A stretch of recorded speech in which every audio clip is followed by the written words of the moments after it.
Hi friends, నేను మీ రంగా ప్రసన్న కుమారిని. అందరు ఎలా ఉన్నారు? బాగున్నారా? కొత్తగా మేమైతే చాలా బాగున్నామండి. మీరు బాగుండాలని మనస్ఫూర్తిగా కోరుకుంటున్నాను. ఈరోజు అయితే నాగల చవితి కదండి. నాగల చవితి పుట్ట దగ్గరికి వెళ్ళేసి వచ్చేసాను అనమాట. నిన్నటి వ్లాగ్ అయితే తీయలేకపోయాను. ఇది పక్క రోజు అనమాట, సండే వ్లాగ్ అనమాట ఇది. ఇంకా ఒక పొద్దు ఉన్నాను కదా, చెల్లిద్దామని చెప్పేసి పుట్ట దగ్గర పాలు పోయడానికి అయితే వెళ్ళాను అనమాట.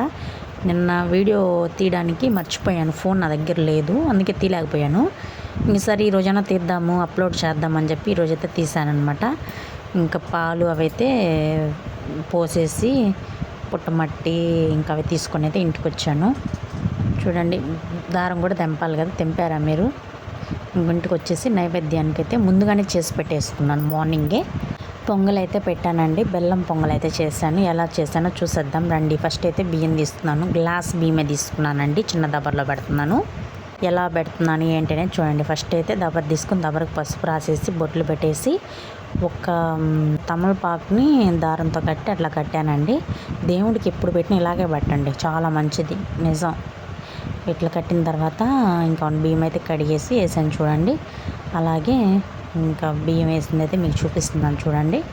అలాగే కడుక్కొని వేసుకున్న తర్వాత అప్పుడు మనము ఎన్ని పాలు పోయాలనుకుంటున్నామో అన్ని పాలు పోసి కొంచెం నీళ్ళు యాడ్ చేస్తే బాగుంటుంది అనమాట. అచ్చం పాలతో పెట్టినా కూడా బాగుంటుంది, కానీ ఈ టేస్ట్ వేరుగా ఉంటుంది. పాలు నీళ్ళు కలిసిన టేస్ట్ వేరుగా ఉంటుంది, ఓన్లీ పాలతో చేసిన టేస్ట్ వేరుగా ఉంటుంది అనమాట. బాగుంటుందిలేండి. ఇక్కడ నేను టీ గ్లాసే తీసుకున్నాను, బియ్యము ఒక గ్లాసే తీసుకున్నాను, చిన్న గ్లాసు. ఆ గ్లాసే పాలు తీసుకున్నాను అనమాట. గ్లాస్ 1.5 గ్లాస్ పాలు తీసుకున్నాను అనమాట. ఇంకా పోసేసిన తర్వాత పొయ్యి మీద అయితే పెట్టేస్తాను అనమాట. పొయ్యి మీద పెట్టేసిన తర్వాత పొయ్యి మీద బాగా ఉడకాలి కదా, బాగా ఉడికిన తర్వాత బెల్లం వేసాను.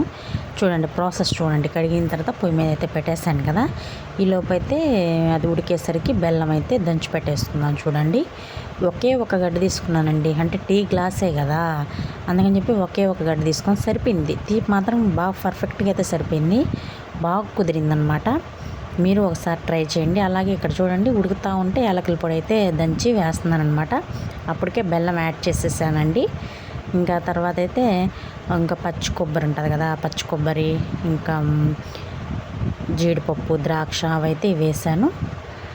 ఇంకా వేసిన తర్వాత అయితే పచ్చనపప్పు వేయడం అయితే మర్చిపోయాను, అందుకని చెప్పేసి నానబెట్టి లాస్ట్లో అయితే యాడ్ చేశాను అనమాట.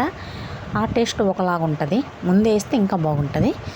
నేను మర్చిపోయాను కాబట్టి లాస్ట్లో అయితే యాడ్ చేశాను. ఓకేనా, మీరు ఒకసారి ట్రై చేసి ఎలా వచ్చిందో మీ ఫీడ్బ్యాక్ని కామెంట్ ద్వారా తెలియజేయండి. ఓకేనా, బాయ్ అండి.